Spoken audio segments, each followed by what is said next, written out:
Hello, my name is Michele, and you're listening to Profit is a Choice. On the show with me today is Ceil DiGuglielmo of the So Much More podcast. We're taping this podcast together and releasing at the same time on both of our podcasts. So if you listen to both, you're going to have double the goodness today. Our discussion is going to be all around year-end and new year planning. We thought it would be interesting to learn from each other what we do to review our business, how we analyze the data, and then what do we do to make upcoming changes for a new year. There are some things that we're going to do and talk about that are very similar, and then there are some things that are very different. Our goal is for you to be able to listen in, maybe hear an idea to spark your interest in analyzing your business, or even just to see how your processes are maybe similar to ours. We would love for you to interact with us on social media to share what you're doing during this time of year. Now, on to the podcast. Every day, empowered entrepreneurs are taking ownership of their company financial health and enjoying the rewards of reduced stress and more creativity. With my background as a financial software developer, owner of multiple businesses in the interior design industry, educator, and speaker, I coach women in the interior design industry to increase their profits, regain ownership of their bottom line, and to have fun again in their business. Welcome to Profit is a Choice. Hey, Ceil, I'm so glad to be with you today, and I know that this is something that's a little different for both of us. We are releasing a joint podcast. How exciting. I know. This is going to be fun, Michele. We've never done anything like this before. I don't know of anyone who's done it, so we're in uncharted territory. That's right. And, we were brainstorming on ways to continue to work together. We had, this conversation that you and I've been having back and forth about how to end our year and some of the things. And it was information that we wanted to share with my listeners and your listeners.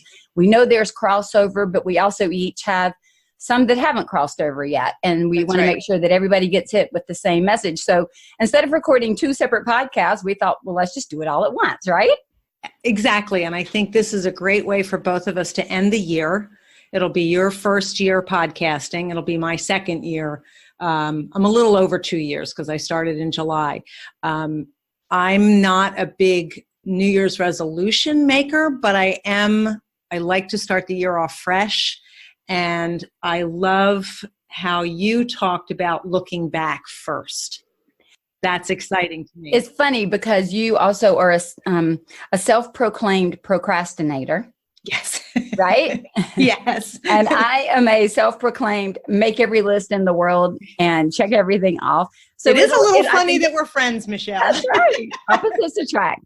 But I think that even the back and forth and understanding each of our approach and what we look at and how we do it really kind of opens the conversation no matter where you fit on the spectrum. Agreed. With how you want to do it. And I know you and I both agree. It's not that everybody has to do everything the way that we do it.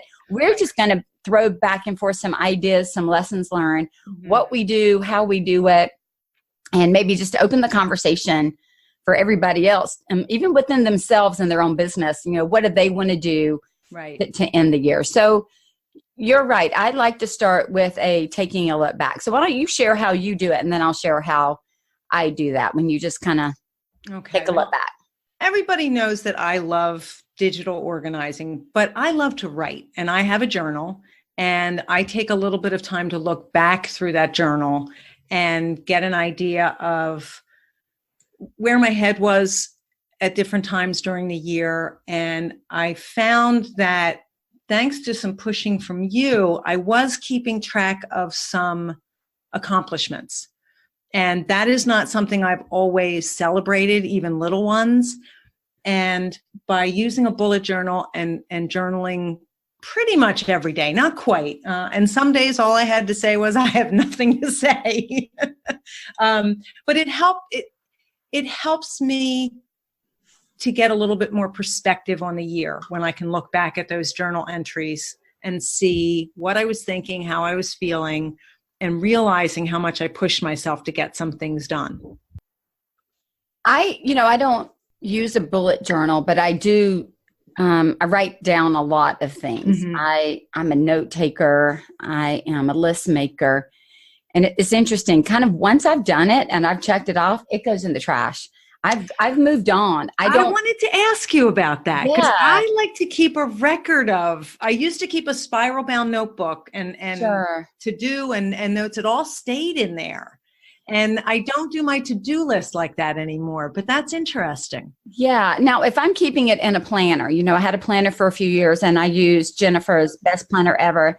If I'm keeping it in a planner, then certainly I have that. But my day-to-day task and all those things that I'm doing, once I've checked them off, when I rewrite to get a clean sheet of paper, I think, even with some self-reflection, I think because my number one, and I've said this on the podcast 1,000 times, everybody's going to be sick of hearing it, but my number one strength is maximizer. Mm-hmm. So once I've achieved it, I'm always looking for how to make it bigger, better, faster, more efficient. Right. So it's not that I don't appreciate that win, mm-hmm. but I've already moved past it right. almost by the time that it happens. And I don't mean that it's not like I'm not thankful for it. I'm just in a groove to keep moving. Right. And so I don't have the same type of bullet journal record that you do. I think that would be a really nice thing. Mm-hmm. Who knows? Maybe I'll staple all of my to-do lists together. And have your own kind of bullet journal. Yeah. At the end of the year, I'll have 6 3-ring bound notebooks I can go back and look through. But so I'll tell you kind of how I look back through my year. I look back and I do it in categories. Okay. And I just hosted one of my business retreats for some of my designers that I work with privately. Mm-hmm. And the very first thing that I have them do is sit down and do the gratitude. We start all of our retreats with the first page is gratitude. Mm-hmm. So what am I grateful for in my business or in my life for the past year? And, once you kind of get past family, friends, safety, food, all that kind of, easy, mm-hmm. we get to go deeper. And so really thinking who showed up in my life to help me, who steered me, who empowered me, who challenged me, who pushed back and had me have to kind of even explain, which made me more grounded in my own belief systems and giving thankfulness for that, right? Being thankful that all of that mix. So I go through and think about my year and I write down everybody and everything that I'm thankful for. Mm-hmm. And then I move into kind of what you were saying. What are all of the accomplishments that I've had? And it's interesting, even when I do the mastermind groups, I run multiple masterminds every month with designers and workrooms. And when I ask them, even in the one-to-one, what was your accomplishment since the last time we spoke? I am amazed that that quite often I didn't really accomplish that much. And then you start digging in and there's this long list of things. We've just gotten to where we don't even hardly recognize them as accomplishments. And so I really sit down and try to think back to where I was at the beginning of the year, look over the goals that I set for the year, and really think about what did I accomplish, whether it was on the goal list or not on the goal list. Right. But I'm also one that if I add something to my list, I'm adding it to the list. I'm writing it on there so I can check it off. You can check it off. I've done that before. Oh, yeah. All day, every day. There'll be 15 things added that I've already checked off because I need to remember what I did.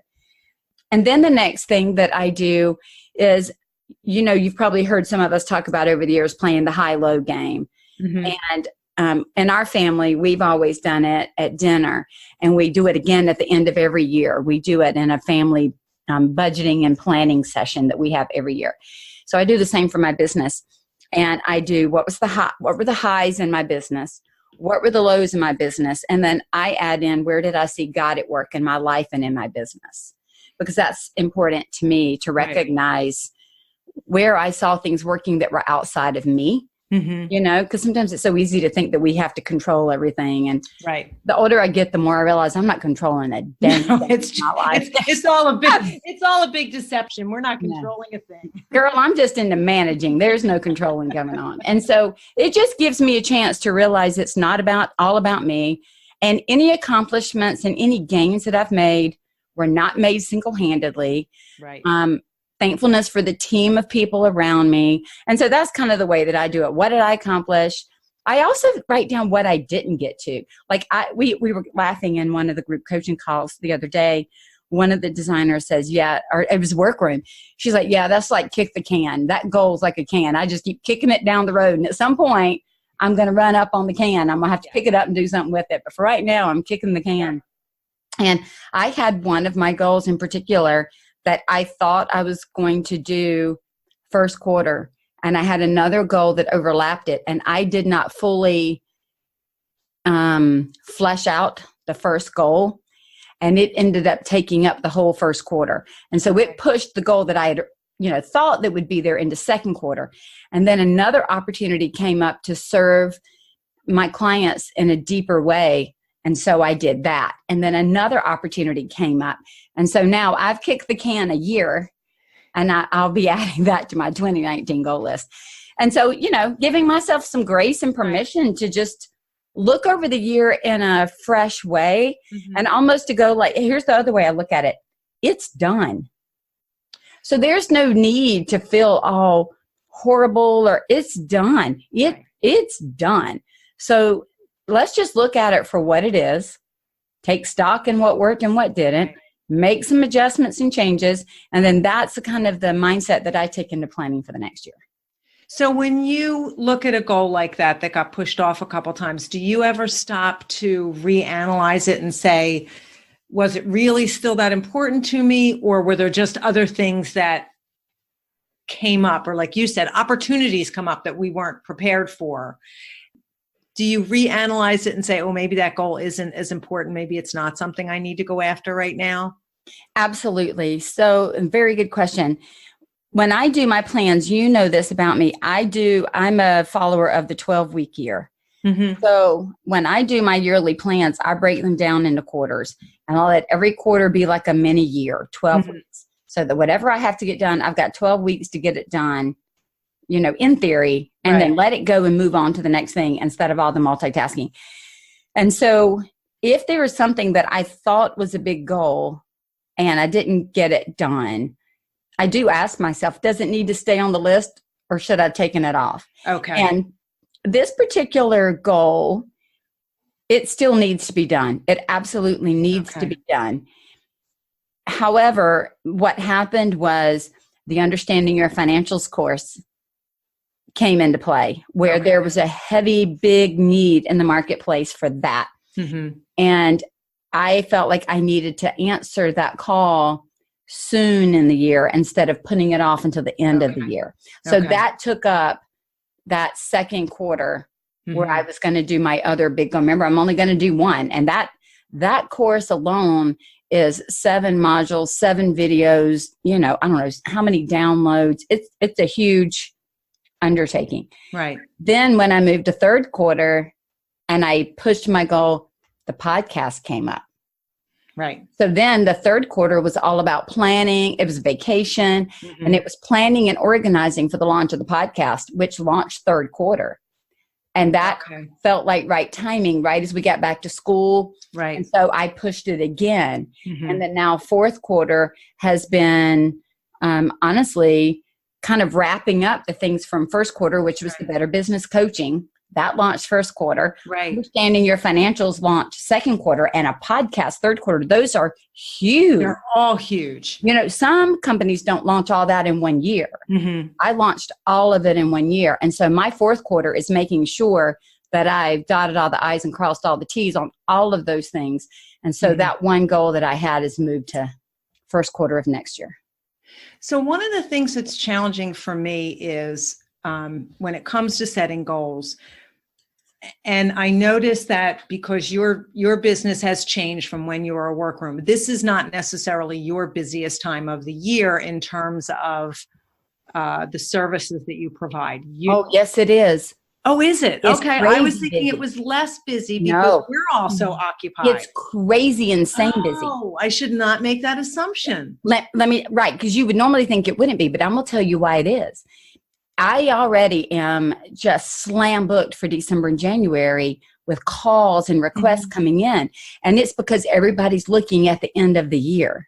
Okay. And they're starting to look at their financials. They're starting to look at their plans. They're starting to look at that look back of what was the year like and what do I need as far as resources for next year. So my emails, phone calls, requests, it's extremely, my slow time is June, July, and the beginning of August because everybody's on vacation. Okay. So summer months are slower for me, but this time of year, I would say October, November, December, because that's high point conferences, and then everybody's looking at the end of their year. Okay. And my January is busy, which was slow when I was a workroom. Right. But it's busy because that's when everybody has the time to do the planning before their crazy seasons. Right. So then mine's busy because they're busy with business stuff. And what I've been noticing, like in some of the Facebook groups and things, when I've even had a moment to look at them because I've been incredibly busy, sometimes my thought is, oh my goodness, how do you have time to think about that right now? And there's a podcast group for women that you and I are familiar with. And one of the women who runs that was doing a mastermind group in October. And she was talking about how much better it is to plan for next year in October. And I remember thinking, yep, one of these years, I'm actually going to get to that. But what I've seen is that each year, as I took on a bookkeeper, as I delegated some responsibilities, that it's a little less hectic. I won't say that it opened up a whole lot of space, but I was at least able to think about some of those things this year, where in past years, it was not even an option to think about it. It was, my head was down and I was fabricating and I was just getting through till whatever that last day was. And I'm still grateful to Elke Horn because she's the one who put the calendar in front of me and say, this is going to be your last day and you work from there. And this is the deadline for this. And this is the deadline for that. Adjust it for your business. I don't work past this date. And just because somebody comes at me at the last minute does not mean I have to work Christmas Eve. So she taught me that, and I've been really adamant about that the last couple of years, and not making promises for things that can't be done.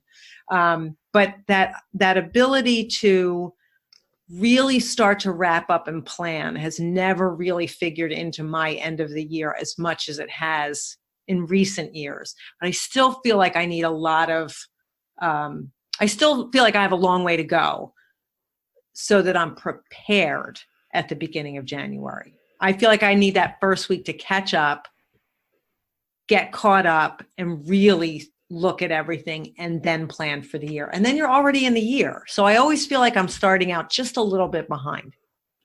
You know, I want to thank you for sharing that. And I want to say I've been reflecting a lot lately. I'm on the phone all day or coaching all day. So I don't get to listen to podcasts all day long. They do not fit into my daytime hours. Neither you nor I have that same kind of time anymore. I'm either podcasting or I am talking to clients. So I podcast and listen that in the morning as I'm getting ready. Mm-hmm. In the evenings, maybe if I'm in, like I just did a drive down to the Isle of Palms, 5.5 hours. I had 10 hours worth of podcast time there and back. It was a beautiful thing. Mm-hmm.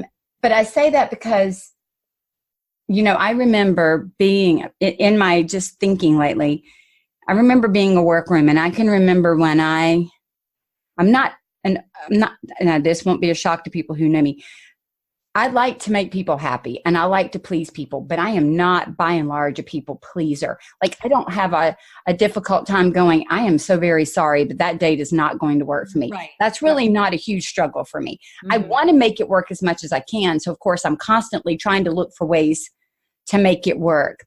And at the beginning of my workroom career, I would say that I was trying to be more pleasing mm-hmm. than I needed to be for my own sanity. And at a time when I had young children at home who wanted a decorated house and who wanted cookies and who had a lot of events to go to and mm-hmm. come in and do, cookies with Santa. There was just a lot of that. And I can remember for multiple years, looking back now, I feel really sad for how it was for me. But I overcommitted because I wanted everybody happy. And they came in with late dates and I took them when I shouldn't have. I worked all night, all morning, all days, all weekends. And by the time Christmas came, I would end up having a cold. I would be sick. I would be irritated.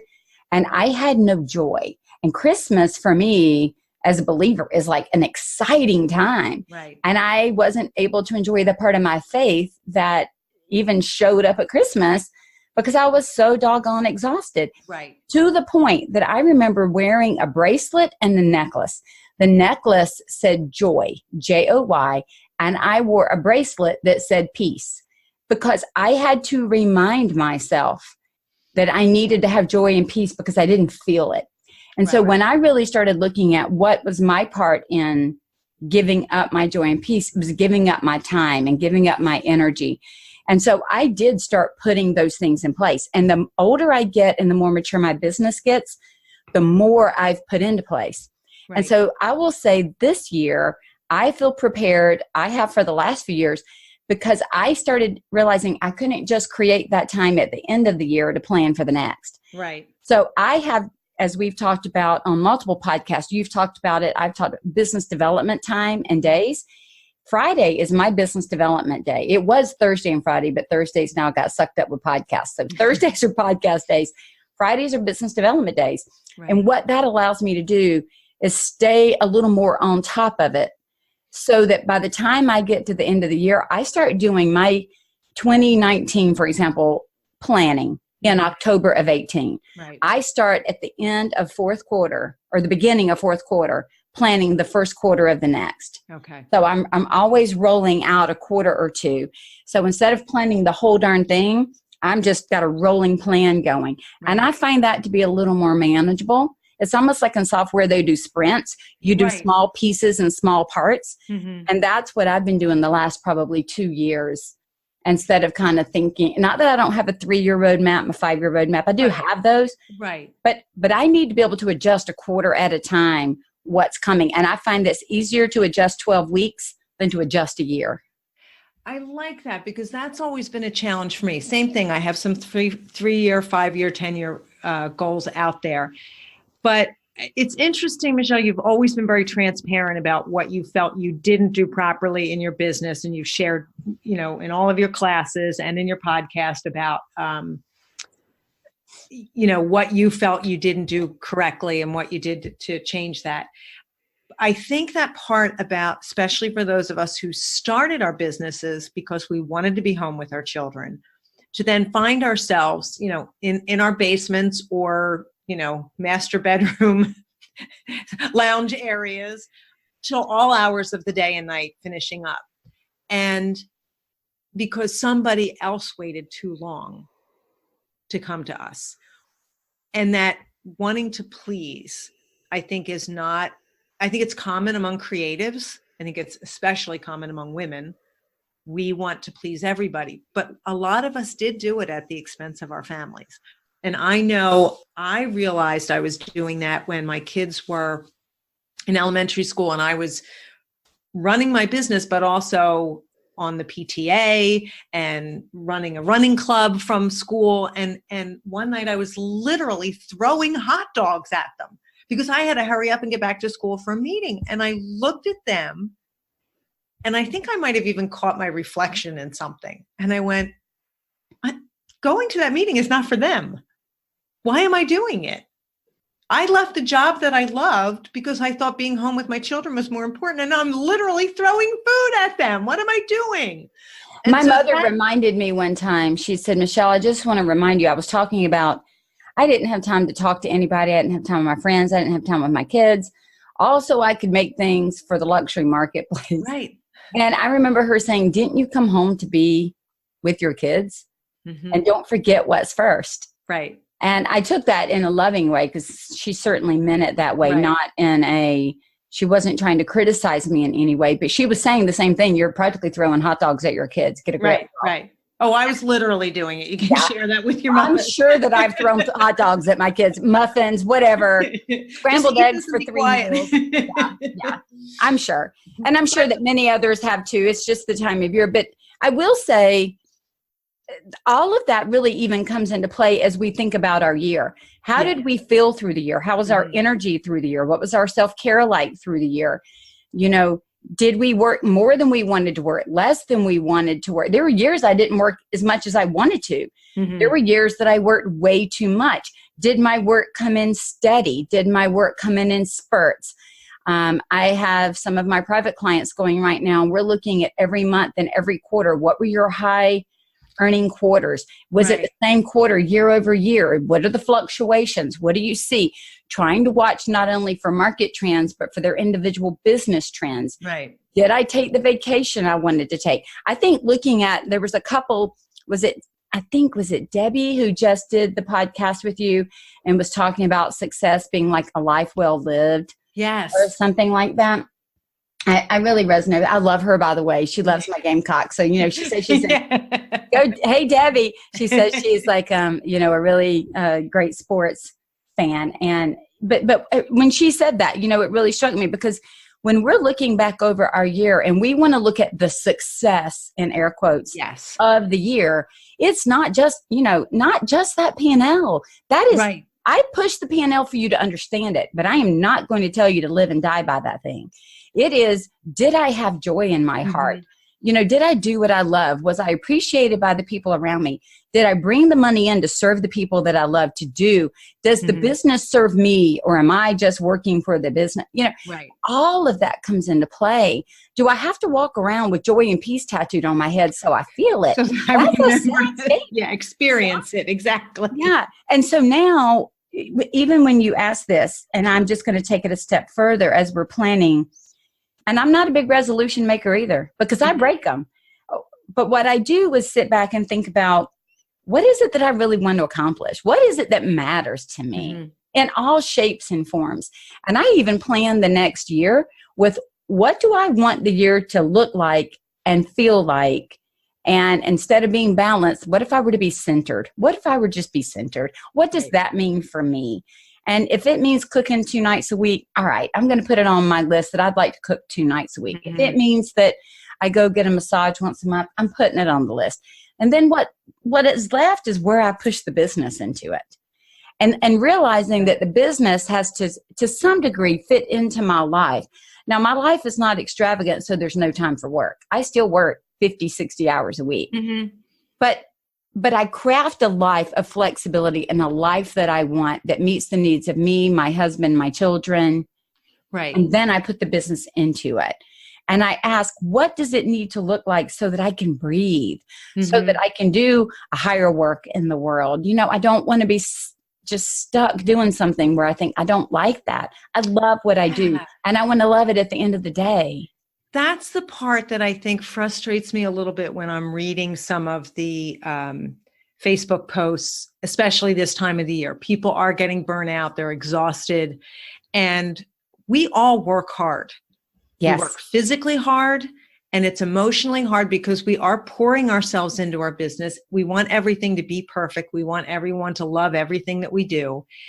And it's funny that you mentioned Debbie Williamson, because I remember thinking, when she told me that she goes to mass every day, she teaches an exercise class 3 times a week, she has her family over on the weekends. And I thought, but she runs a financially successful business, and that's wonderful. And speaking with her, she was relaxed, and here it is, the beginning of December, and we're having this lovely conversation. I remember thinking, listening to her, I want some of that. Yes. Yeah.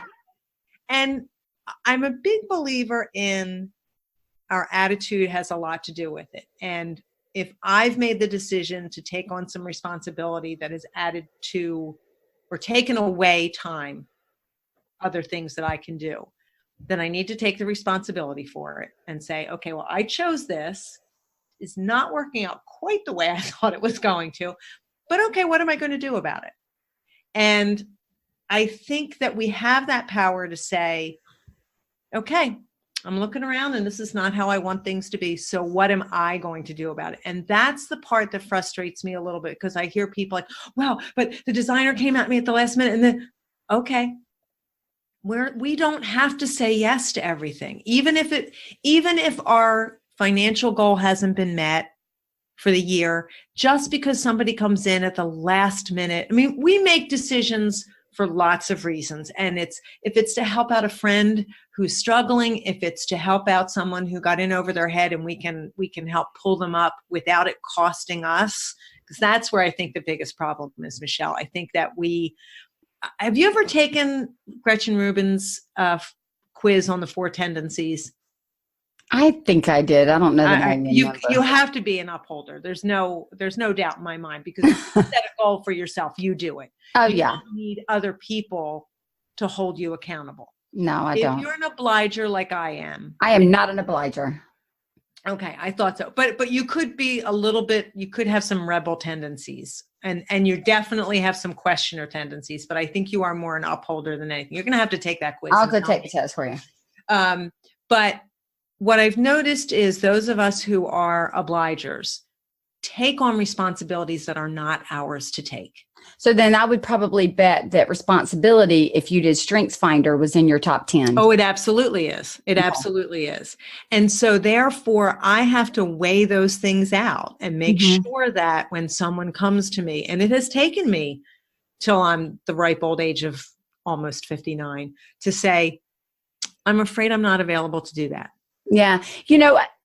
Broader conversation here. I think for me, it's also the thought of the older I get, again, the more I add to my list, something's got to come off. Yes. In my younger years, I added and added and added, because it wasn't that I added because I was trying to be Wonder Woman. I really thought I could get it done in less time than it always took me, and at less cost. Yes. Mentally, emotionally, physically, whatever. I always thought it would cost me less than it actually cost me. And I think just with watching it, understanding it, knowing that I was robbed of joy and peace, or not even robbed of it, I gave it away. It's not right. It was my issue. And I do the same thing now. If I add to my list, even to my closet, if I add a shirt to my closet that I went and bought, I take one out.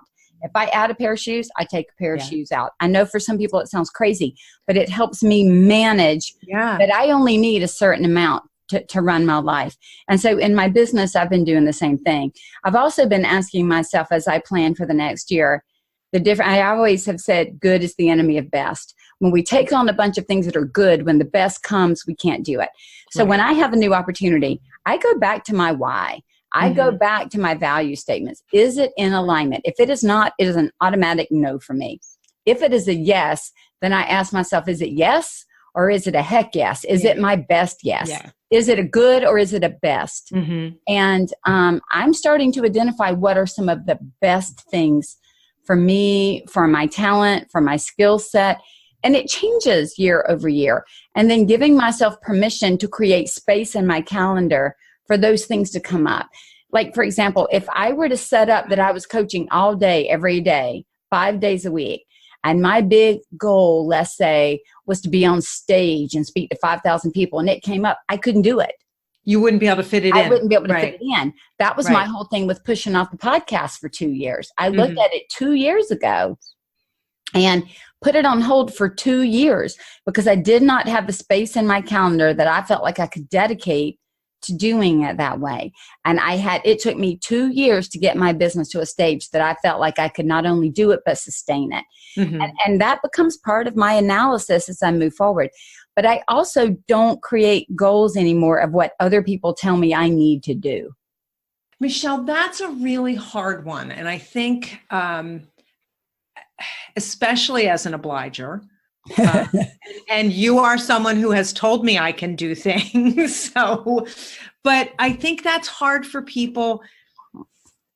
If a designer comes to a workroom and says, I know you can get this done for me. I know you can do this. It puts it, if you don't have that inner strength to say, well, sure, I can do anything, but this is not the right project for me, or the right time limit. Yeah. The time limit you're giving me is not acceptable. I'm time positive also. I always think it'll take me this long to do it. And it never does. Contrary to every time study you have, it proves the opposite. I have notebooks full of time studies. All I had to do was look at one.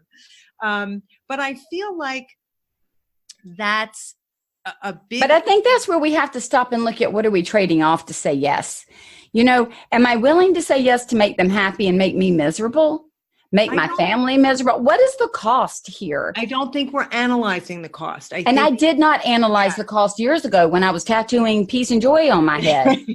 That was my whole thing was I was saying yes to keep other people happy for their agendas and their goals while taking all of my agendas and goals and throwing them out the window as if they didn't matter. Mm-hmm. And so now what I do is I had to redefine what I wanted the month of December to look like. I had to back up my dates. You know, this is whether I was design or workroom or anything else. I even did it this year in coaching. I did not take any new clients November and December. They were off limits. I was so busy with the clients that I already had and the opportunities that were coming and the time off that I needed to take. I didn't take any new clients. My new clients, I would onboard in January. So I have new clients starting in January that reached out 3 months ago because I had to realize for my own health and sanity and to serve the clients that I already had, that the best yes was to delay until January so that I could serve everybody fantastically. So again, I'm not going to take on a goal or something that somebody tells me I should unless it fits in with my values and my success statements. But I got to know those things. And I don't only know them, Ceil, I have them written on a piece of paper because I think that makes it so much more strong for me. And so moving into 19, I listened to the wisdom of my business coach. I listened to the wisdom of my financial coach. I listened to the wisdom of my health coach. I've got my own set of coaches, right? Because I don't see my life the same way that they can look into it, the same that I do for my own clients. Objectivity. Absolutely. I'm emotionally tied into what I think I can or cannot do or my own limiting beliefs or whatever. But just because they say it doesn't mean I go do it. And I give my clients the permission. Just because I tell you you can, it doesn't mean that you should. Right. And so one of the things that I've learned as I've gotten older is to say thank you to someone for offering me an opportunity or thinking that I'm capable of doing something. And I think I even used it with you. You were asking me to take on a role with the WCAA. And I said, I thank you for believing in me that way. And then I needed some time to think about it because I needed to be able to say, I get to, not I have to. Mm-hmm. And when I can step back from the immediate circumstances, then I can process. I know you and I have had many conversations and you've talked about it on your podcast. I've talked about it on my podcast. We process things differently. You process things very quickly and come up with a solution. You've talked about how you and Joel, your husband, process things differently. I need a little bit of quiet space and time to think things through before I am sure how I want to move forward. Mm-hmm. And for years and years, I didn't give myself that. And so then I was resentful and angry because I felt like you said you were robbed of, and you stopped yourself and you said, I gave it away because you're taking responsibility. And for years, I was not taking responsibility. I was blaming everyone but myself because they made me do it. And they were the ones, not the ones who made the decision. They only offered or asked. They didn't force me to do anything. I always say it's like putting up a little playpen. Here's the little area that we can play in for the business. Mm-hmm. And, I get to own this. And I did switch my word choice from rob to gave away because that's the truth of the matter. Yes. Right? Mm-hmm. That was the truth. I could have said no. I could have put up boundaries for my own mental health and emotional health at that time. And I did not do it. Right. And so even when I find myself in business being overwhelmed or not making a goal, I stop and go, okay, what other choice did you make? Because you made some choice, right? Profit is a choice, but I made some choice that put something else in front of it. And and sometimes what I have to do is I make the choice, but I don't think all the way through and give myself permission to then let the goal go. So it's like, Michele, you made the choice, let the goal go. Right. I have to consciously tell myself the second piece. Because sometimes I put something in front of it and I still kind of in the back of my mind hold the original time frame of the goal and then feel like a failure. Right. When I really that was never the case. I made a conscious decision to move it. So move it already. And we just don't admit that we've made the conscious choice. We blame circumstances or people or whatever. Even as responsible as you and I both are, I still think it's easy enough. It's easy to fall into bad habits with that. And the longer I have a business, the more I practice, I would say, the mindfulness of ownership. Oh, I like that. Yeah. The more I practice being an owner and mindful of where I am and am not being an owner, where I'm giving it away or not. And I don't, it could show up in any part of my business life. But actually, the more empowered I become and the more relaxed I become in my decision making, and the more I understand almost what my immediate response, we all have immediate response. Right.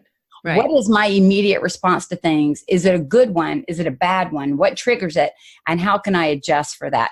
But that self-awareness is huge, huge in making goals and setting plans and meeting them or not meeting them or choosing how we're going to wrap up our year and start a year. It's really owning what has already happened and what is to come. Well, I think that, part of the issue is we're always on at this point with technology. We're accessible to everyone all the time. And we could probably do a whole podcast just on that alone.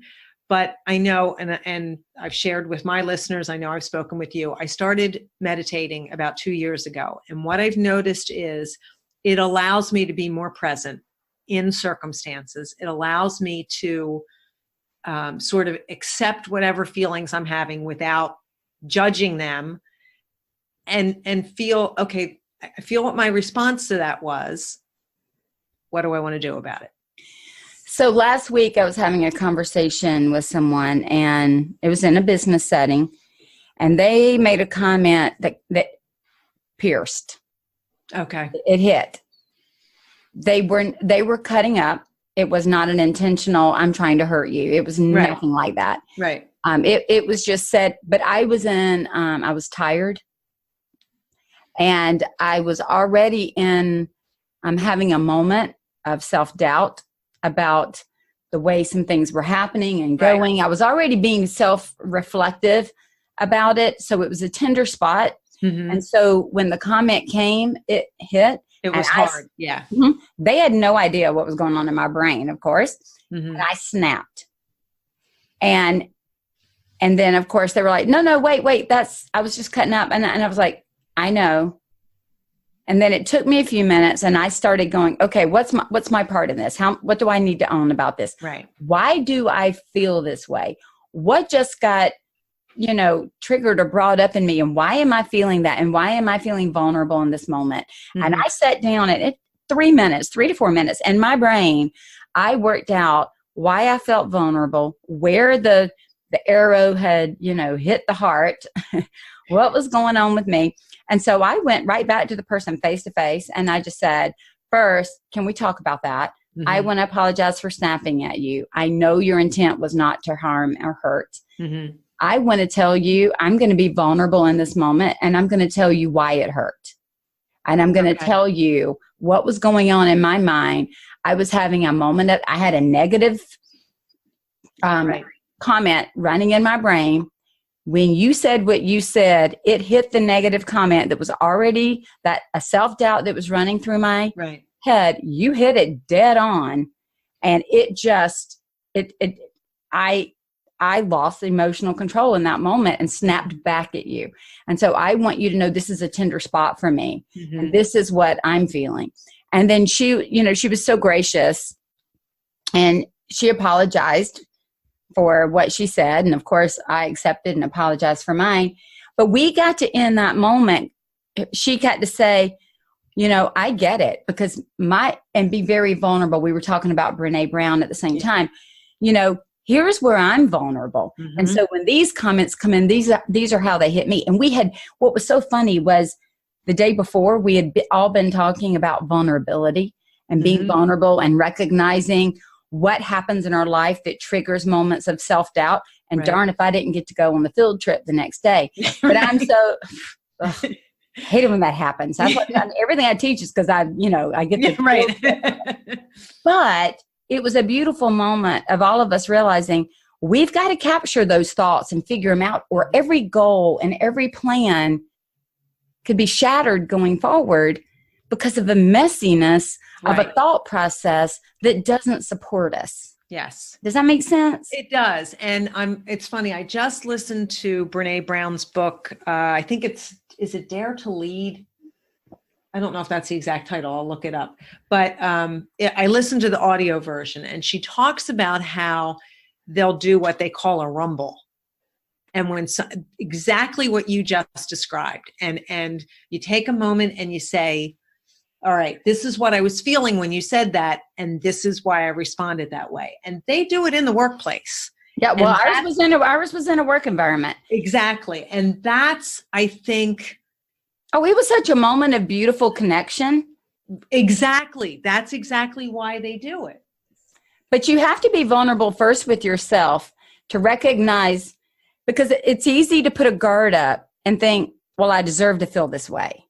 Or they said it and this is what and instead I thought, I don't want to respond that way. That wasn't the way I wanted to respond. I wanted to be more chill about it. I was not chill. And so why was I not chill? And what part did I own? Right. And then when I explained, what was so cool was she was like, oh my gosh, well, if that was already your thought, I can totally see how that would have wrecked you on the inside. Exactly. So she understood at that moment, like in a deep spot, that I could share it with her. And I knew she was safe to share it. Right. But that's the kind of thing that I stop and think about when I review my year, not just what's on paper. Like, how could I have interacted with people different? What are some transactions that I made that maybe were not profitable in speech or profitable in the way they worked out? Which ones were? Because we're all working to become better versions of ourselves. Exactly. And without the reflection of the year behind us, we have no way to shape the year ahead of us, in my opinion. Well, I know you've mentioned many times about how after you do something, whether it's, when you were a workroom, if it was an installation, okay, what went well, what could have gone better, and what am I going to do about it differently the next time? What did I learn? Mm-hmm. And even the phrasing of it is more positive than what went wrong. I just did an installation on a small job with a brand new designer, and there were some questions from the client that made me realize that we had not managed her expectations properly. So she and I met for coffee yesterday morning, and we reviewed the job. And it was absolutely lovely because she sat down with me and she said, first, I need to tell you that she loves everything you did. So she started out on, it was going to be a yes, no, yes sandwich. I knew it. And she said, I think I failed to communicate well with her, and so therefore didn't communicate well with you. We pulled out some pictures. She showed me what the client thought she was getting. I showed her some pictures of other things I've done. She said, yes, that's it. Can we make it that way? Yes, we can. And had a really clear conversation about it. No one said you made a mistake. No one said I screwed up. No one said I'm a terrible designer. I'm a terrible workroom. We just talked it through. And I love this still because it puts you on the same side of the table. Yes. So that's the beautiful part of this. Whether we have a team, whether it is, a workroom and an installer and a designer, or a design firm or install firm or workroom team, whatever it is, it puts you on the same side saying we have the same end goal here. We're not at odds. And so if we're both on this side looking at how we serve that client, we don't need to point fingers. It's like I always tell my kids, you know what you did, or I know what I did. Natural consequences are playing out. You pointing it out to me I already know. Yeah. At this point, let's just solve it. And that's the beautiful piece of what you did.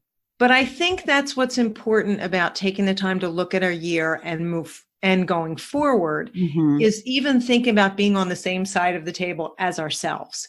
Because I think that we can really beat ourselves up for any mistake that we made. One of mine was for this particular client. It was a stationary Roman shade. One was an inside mount. One was an outside mount. And I had to put returns on one. And it was a Schumacher fabric that had a wild, huge repeat. And to get the returns to pattern match was really challenging. And I made one about an inch shorter than the other, and we moved it up higher than we planned. So when we were looking at it, we're like, we can see the top of the woodwork. It's easy to fix. I'm going to take care of it. But it was one of those moments where I literally felt sick to my stomach because I made a mistake. And the whole way home, I was kicking myself. And then all of a sudden I realized, Ceil, this is not the end of the world. First of all, it wasn't installed where you intended it. It went up higher. And secondly, you have fabric at home. You're going to be able to fix this. I heard a phrase the other day. It says, when you go to beat yourself up like that, use a feather and not a board. Oh, I like that. I like that. Because if you beat yourself up with a board, you can't get back up. So in other words, acknowledge the misstep and keep moving. But if you completely just rip yourself to shreds, like some of us can do, then you can't move You're forward. not putting yourself in a position to move forward, to learn from it, to succeed. So it says, if you're going to beat yourself up, use a feather, not a board. I thought that was a good reminder. So again, looking back over those things for the past year kind of helps us set the mindset for how we want to look forward. Like, I want to be able to be on the same side of the table when a problem arises. Right. Or I want to be able to address first with myself why I'm feeling vulnerable or attacked or hurt or whatever, so that I can then share with somebody on the same side of the table, giving them the benefit of the doubt that they have no idea what's running through my mind when they say things. I also need to be very careful with what I say, because I don't know what's going through their minds. And so with all of that, you know, how do I put all that into practice? You have to be conscious about it, mindful of it as you move forward into planning for the next year. So how much time would you say you spend on planning for each quarter, Michele? If I were to add it all together, I would say maybe about a day a quarter. Okay. Now I might spend 3 to 4 days towards the end of the year, really digging in and planning a lot more details, but a day, because I do a lot of rolling as I go. So it's really not a huge amount, but it's staying consciously aware of every single thing in front of me and going all the way back to those foundations that I teach in that Better Business Coaching, going back every time. What is my what is my why? What is my how? Right. What are my values? What are my strengths? What's written down? And I am telling you, that is like, it is like the litmus test for me. I go back. If it doesn't pass that, it's an easy no. Yeah. Let's move forward and talk for a minute, if you want, about some more technical things about, like, we've talked about looking back. Let's talk about, I think your questions are moving now to moving forward. Right. So you had asked about time. What would you want to talk about as we talk about planning forward now? So I think for me personally, because I have been a little bit in the weeds the last couple of weeks and feeling like I'm just trying to catch up, I'm looking forward to, I do the Miracle Morning every day, and I sit for a little bit. And so what I've tried to do is not fill up that space with my to-do list, but rather taking the time to meditate, to do a little bit of exercise, to write in my journal, and not shorten it just because I have so much to do. And that's hard. It's really hard because, you know, your mind is always going, oh, I could be doing this, I could be doing that. But if I skip that, then I don't do the rest of my day well. And I feel a little bit resentful that I've given up that time. And again, I'm the one who gives it up. There's no one who makes me do it. That's right. But I found for me personally that time blocking and calendaring things is really the only way I get things done. If I don't put it on my calendar, it does not get done. And the time blocking, because I am time positive like you are, I always think I'm going to get more done. I initially would just put like 1 or 2 hours a week on my calendar for certain things. Now I put several days with 2 hours. I block half days. Okay. That's probably better. I block half day. If I'm really doing planning, I block half a day, which could be 2-3 hours, you know, based on like 9 to 12 or 1 to 4. And then I might jump in and do, you know, more admin-y kind of stuff. I try to block a half a day.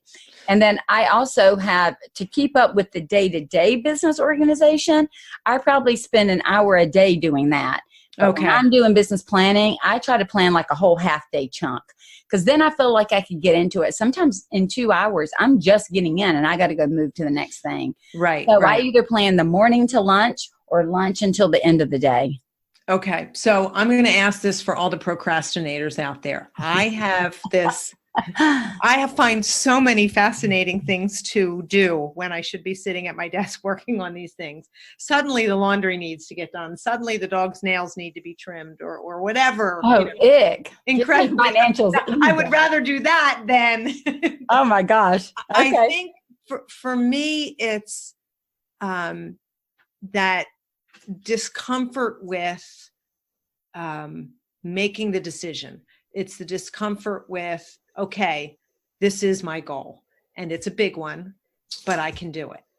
Okay. And at the times in my life when I've said, like, even, starting the podcast, it was something I wanted to do. I didn't let anything get in my way and I barreled into it. But I remember that. But I know you do because you helped me with it. But there were many times when I knew I should be getting more done. And I would just keep getting up and walking away from it because I couldn't settle with what had to be done. Okay. So let me give you some strategies that have worked for me and that I have some of my clients. And you pick out the pieces and parts that work for you. Okay. The first thing I would say is I always go into a planning session with a plan. If that sounds really weird, I go into a plan with a plan. And so what I might do is if I know that, let's say I know that I've got a planning session coming up in 2 weeks on a Friday, I have a plain sheet of paper to the right and I say areas to think about when I have that day. Because for the next 2 weeks, thoughts come zooming through my mind and I think I don't want to forget that, but I don't want to stop and do it right now because I've got time blocked. So I just write it on that sheet of paper and let it go.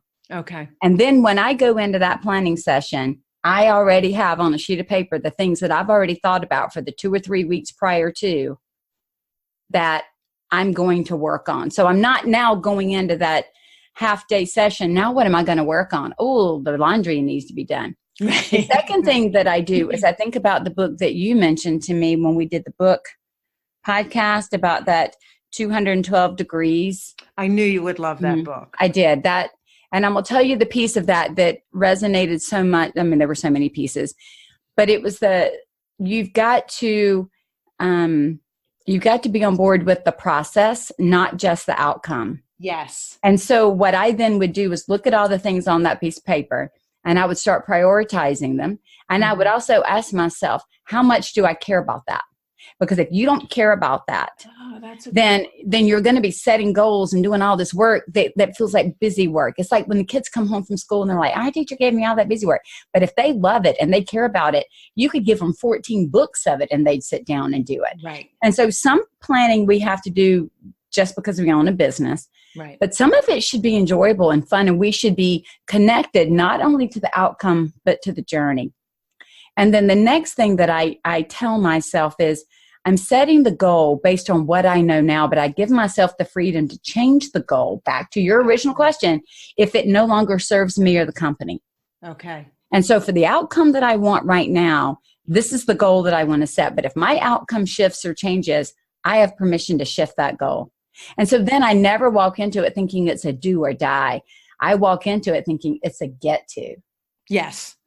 So I create that, as you said, that mindset of I get to, not I have to. Okay. So by pre-writing the list, number one, I don't have to stop and think when I go into it. Instead, I go, I got a plan to plan. Right. And I get to do this. I get to set a course and direction for my business. I get to take everything I've learned. I get to be mindful of how I own this thing. My goodness, this is everything I said I wanted to do. And then I look at it, and if there are pieces and parts I don't understand, fine. Can I educate or can I find somebody to help me? What can I do? And then I just say, if I can't get it done and I don't understand, I'll get help or I'll adjust it. And so it's not so loosey-goosey that you get nothing done, but there's a freedom to explore. I think sometimes we go into a planning session, you may have to have 2 or 3 pre-planning, which I do. That's what I do kind of October, November, early December, as I almost look at them as exploration planning. I started exploring what I want to do, just like we did for the podcast. You did it and then I did it. I wasn't 100% committed to doing the podcast until I explored everything it took. The first time I explored, I realized the timing was wrong. So I put it on the shelf.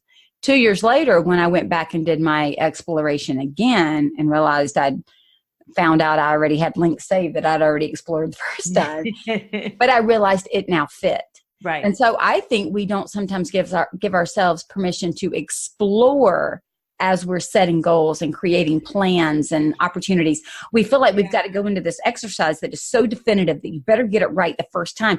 That takes all the joy out of owning your business. Explore and then find out what feels good and works well, and then do that.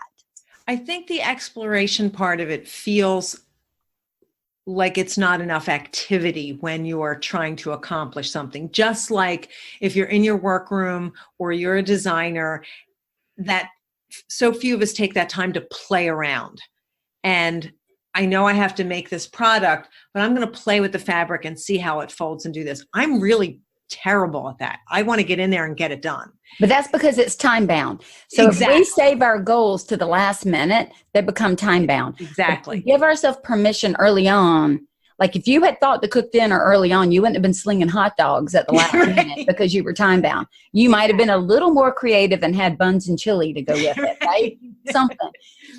But that's what we do. I remember being angry at my children because I always thought it took them forever to get in the car. When I said, we got to hurry and we got to go, it took them forever. And then I realized this was my problem. I was not giving them enough time for the age that they were to get their shoes and get in the car. Right. I was creating the havoc. Right. And I would say the same thing happens in our business. If we don't we are creative people.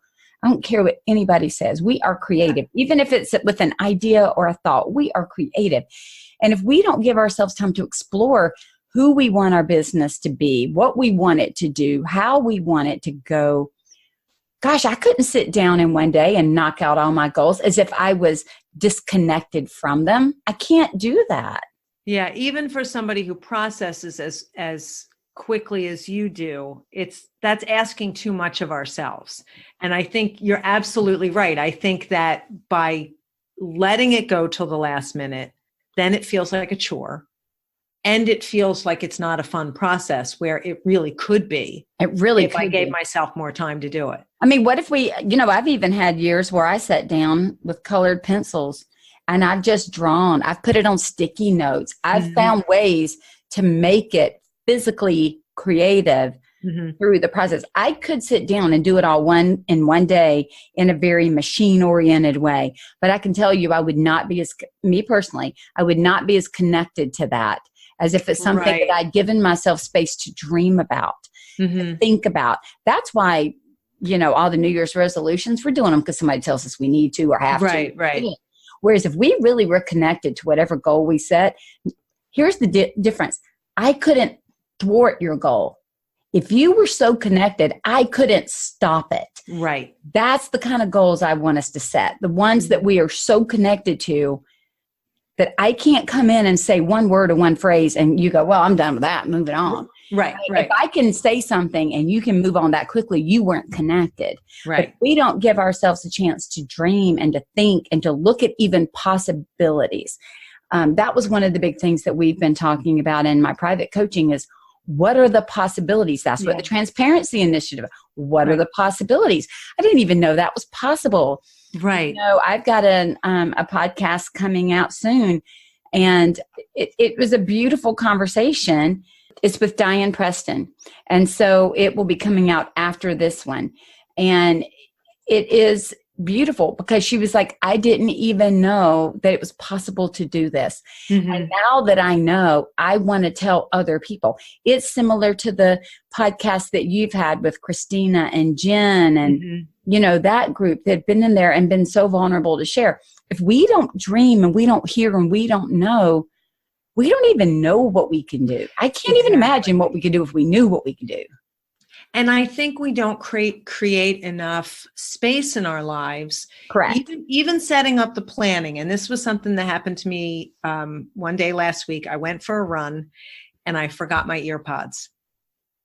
And I was the only one there. I could have turned my phone on and turned the music up because I love to run to music. And I thought, you know what, Ceil? Just try it without the music this time. And it was amazing to me. I'm either listening to a podcast or listening to music or listening to a book on tape. So there's always something coming in. And I just stuck my phone in my pocket, took off. And I couldn't believe how much space it allowed for me to just think about things. And I didn't, there were one or two things I said, hey, Siri, remind me about this later, blah, blah, blah. And just so that I could be done with it and not obsess over, am I going to remember this when I get back to my car? It's the first time in a while I've given myself that kind of space. And it happened by accident. And I don't really believe in accidents. So I remember I almost went home to get my ear pods. And I went, no, just do the run. You have the time. You're here. Do it. And why do we not trust our own voice? And, I had that in one of my Facebook groups that we were talking about. Every time somebody comes back and says, I didn't trust my gut, we get in trouble. So why don't we learn to listen to it?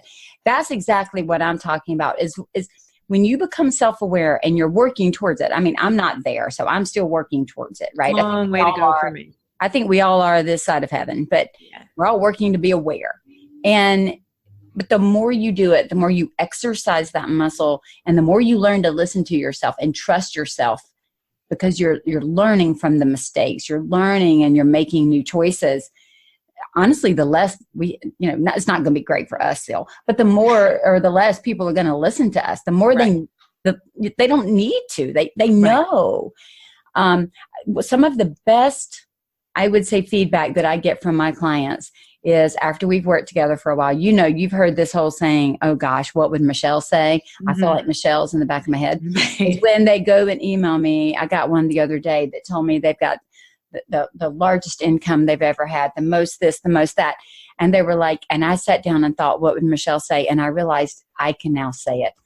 Oh my gosh, that's excellent. It means it's now become theirs. They hear their own voice saying it. Yes.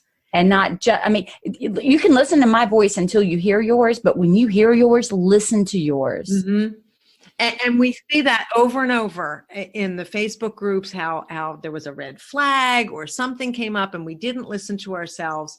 And I think that's one of the gifts of giving yourself the space. It's a gift of age because we do learn to trust ourselves as we get older. Mm-hmm. But to be able to say, I can do this. I know I can do this. Or I did it and I did it on my own. And trust that you've already done it. Exactly. So what are some of the tools that you're going to be using, either educational tools, paper tools, planners? What do you use when you plan? I plan with paper and pen. Yeah, not a surprise to me that you do that. So I use Evernote because I can put reminders in it, especially for time-specific goals. I can set a timer to remind me, like, by this time, I want to be done this. Okay. I like the Good Notes app because it's very much like handwriting, and I can never lose it.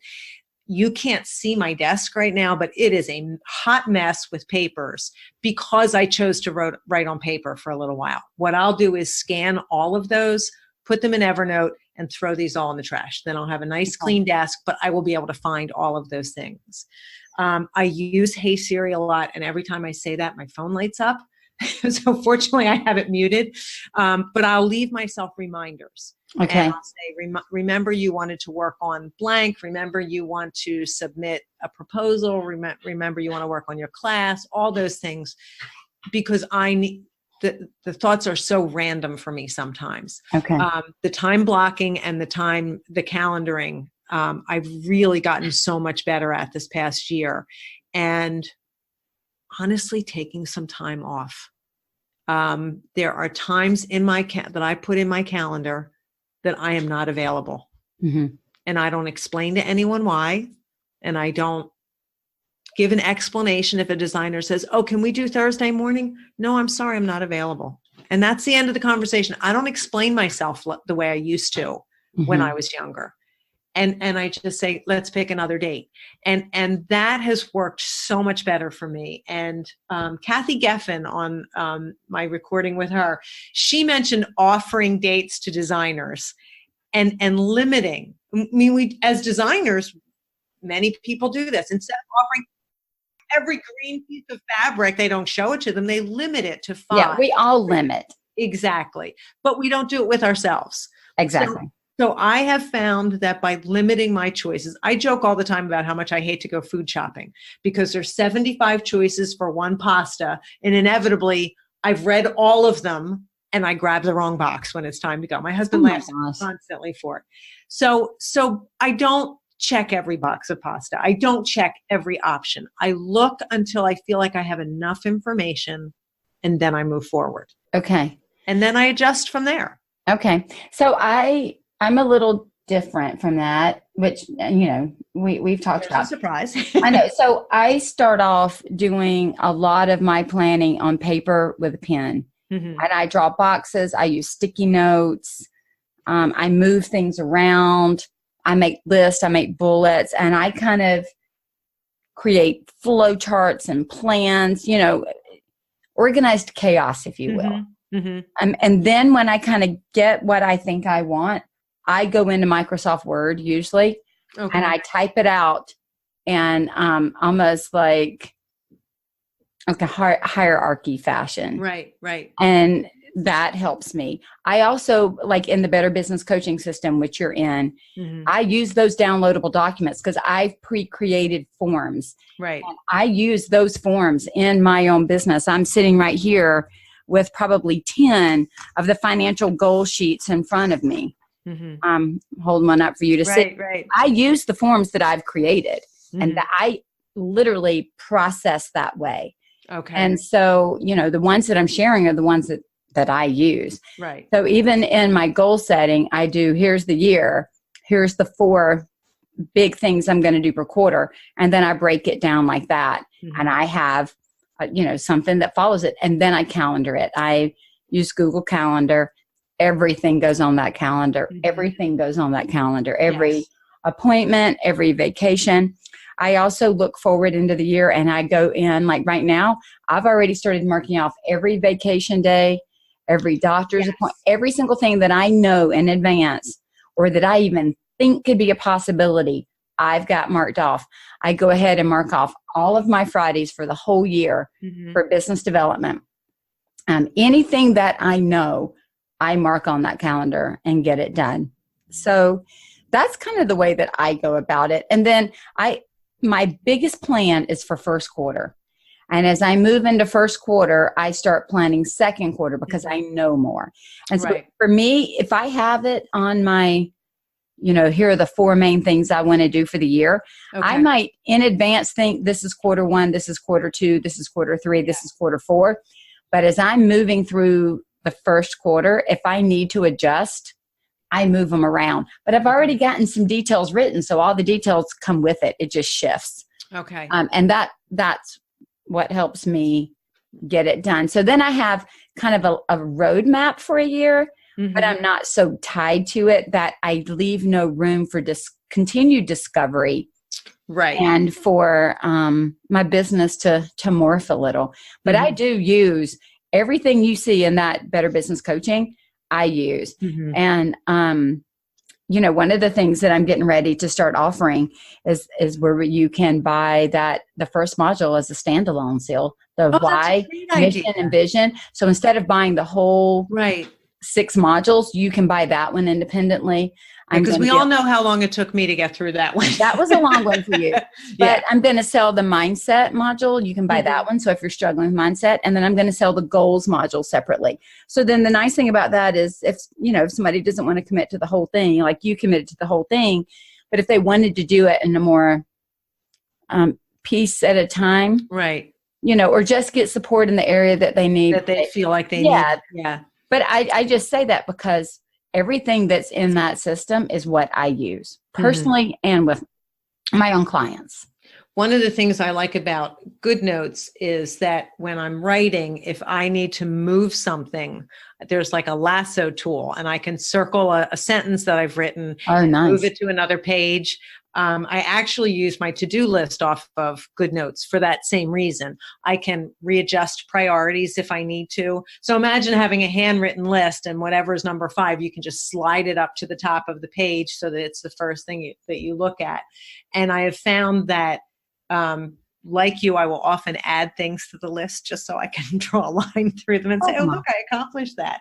And I think I have goals for the coming year, but I think one of my biggest goals is to take a moment each time I achieve something and recognize it a little bit better than I did this year. Because even in starting to get ready to do some of this, when I was listing some of my accomplishments for the year, I was like, oh, right, I did that. Oh, I did that. Where I don't think I stopped when it happened. And celebrate it. Yeah, exactly.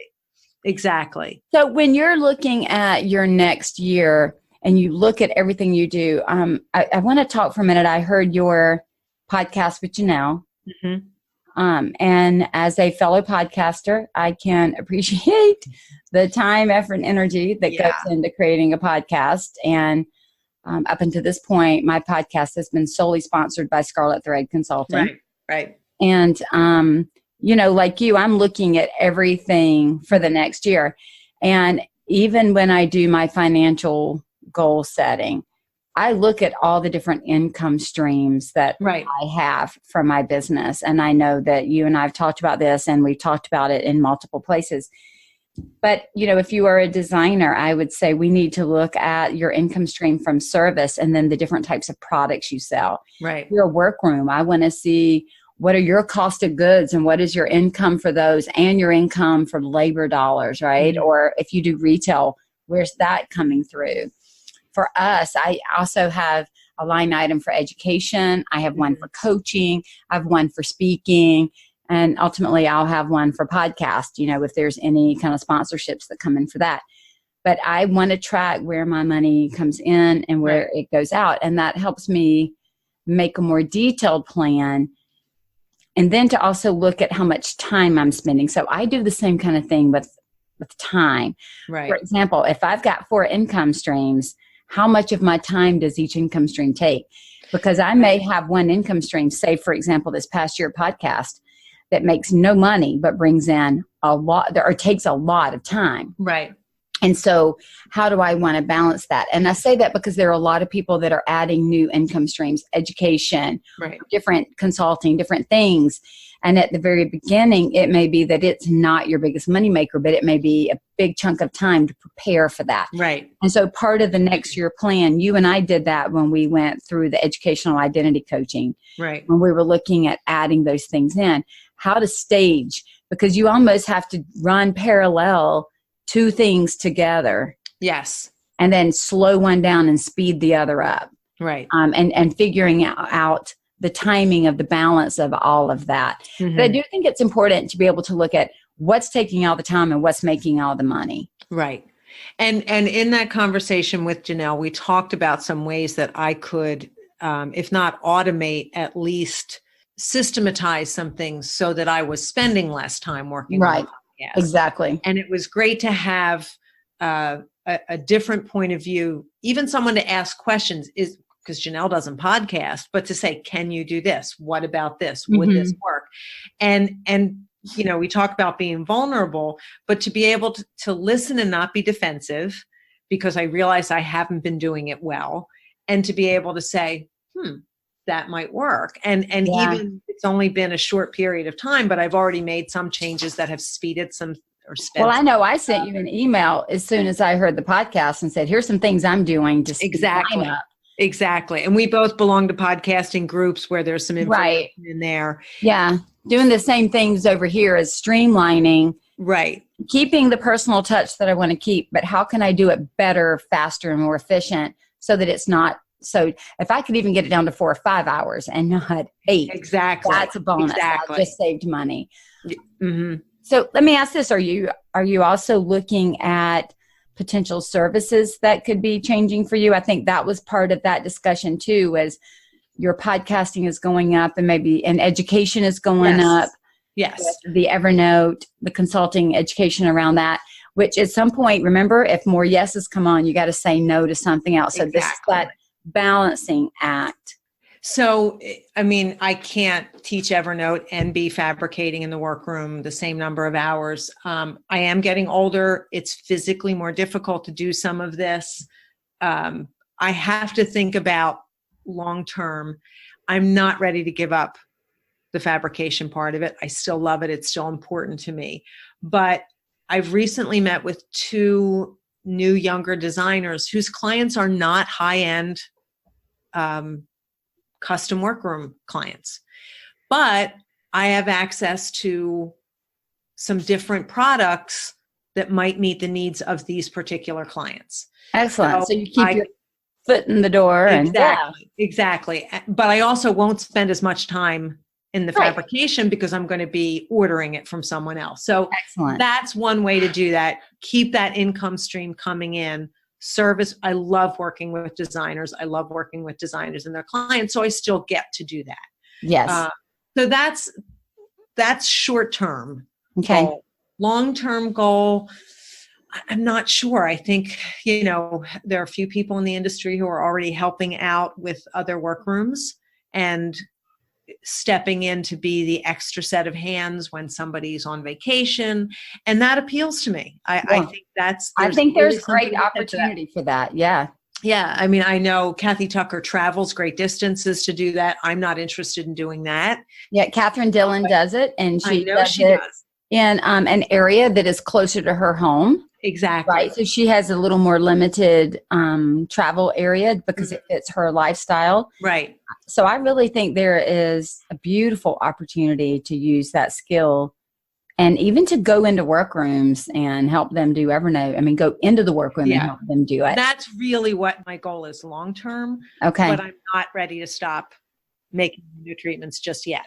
So when I started the coaching back in 2013, I still ran the workroom, and you and I have talked about, how it felt for me, a mourning process to kind of let it go, but it still brought in good money for me, 13 and 14. By 15, I probably should have closed it, but my heart wasn't ready. Right. By 16, it was less than 3 to 4% of mine, maybe 5% of my entire business. It had to go.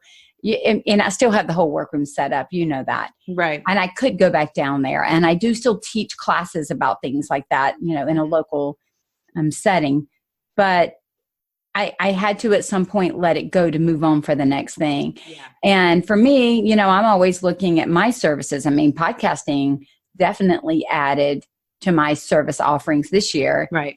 Which is, a free offering to the industry, but not free on my side. Right. And so just making space for that. And so some of my goals for next year, I didn't really change a whole lot, but I'm excited. I've got the book that's coming out with Luann Nagara and that's so exciting. Yeah, some of her Friday experts. So that comes out at the end of March. So there'll be some fun around that.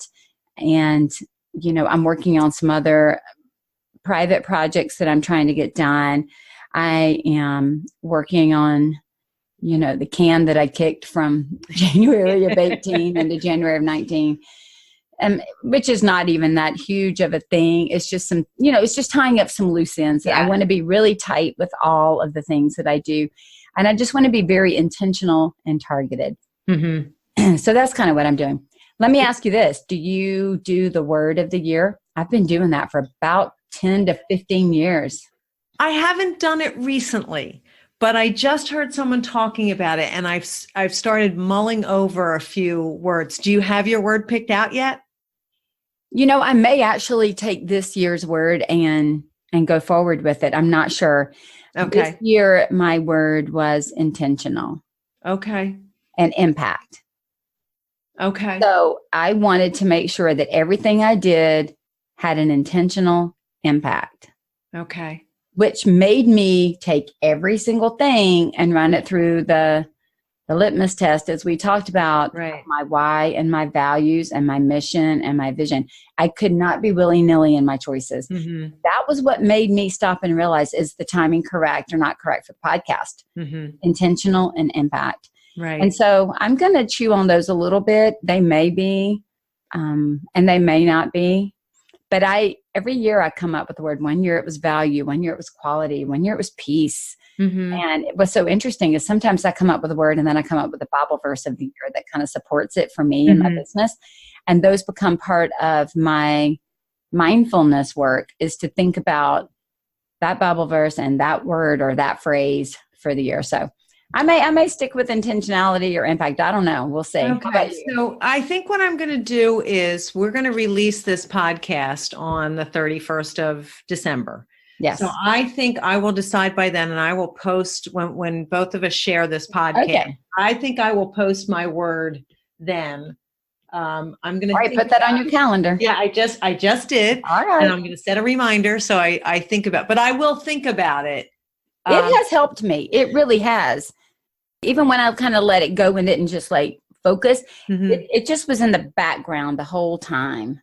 So interestingly enough, every day when I write in my bullet journal, I start off with today my intention is. Yes. And so I didn't necessarily have a word of the day, but I had an intention of the day.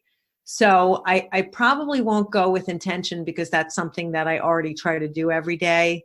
But I'm thinking that there are... oh, come on. Don't you know you want to be intentional about your intention? Just like I want to plan my planning, right? That's right. Plan the plan. So I'm gonna think about this, and by the time we're ready to release the podcast, I will come up with a word for the year. I think that'll be a nice change because I haven't done it in a few years. Yeah, just try it. You know, it definitely impacted me. So what else? Anything else that you can think of as we look forward before we wrap up? I would love to hear from the people who listen to our podcast what their thoughts are for the year coming ahead. And I would love for people to post what some of their goals are on our Facebook pages when we post this podcast. And how they review their year, how they look back and how they look forward. If it's the same or different. You know, we didn't even get into all the details of doing things that I know we both do. We go back and look at our ideal client. We go back and look at who spent the most money with us, which, you know, whether it's a designer or a client, a homeowner, whoever it is. Right. You know, we didn't even talk about the fact we also go back and look at every one of our services. We look at all of it. And again, trying to be intentional so that we are proactive with how our year starts and we're not hanging back. I will throw one other comment out there. This is the time of year that I have really, December, I've seen a huge influx of people buying the Understanding Your Financials course. And that is because I think they really want to understand, how do I understand what just happened? And take ownership of what I want to come.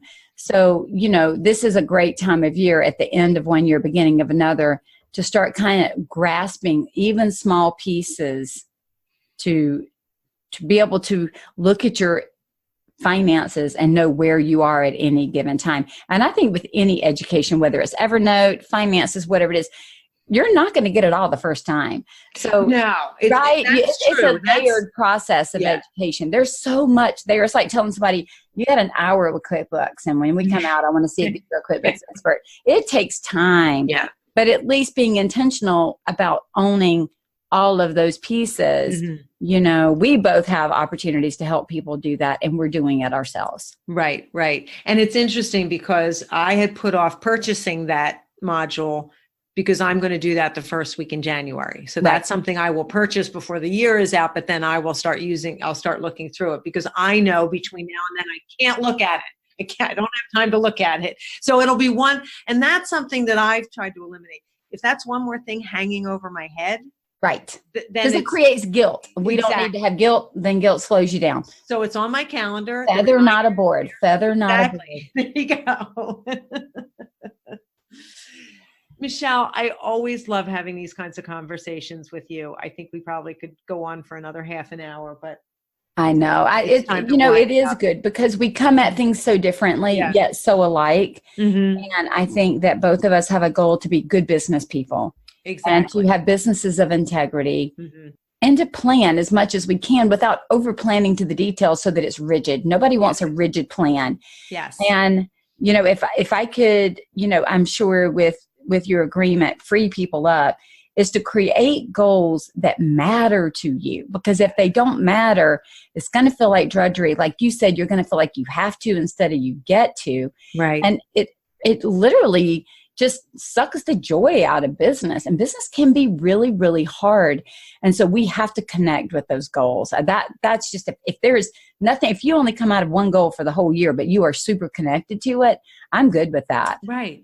And like you said, if setting New Year's resolutions is because other people tell you you should, that's not why you should be setting goals. The goal, the feeling of accomplishment, that feeling of I did what I set out to do is such a fantastic feeling, but not if you feel obligated to do it.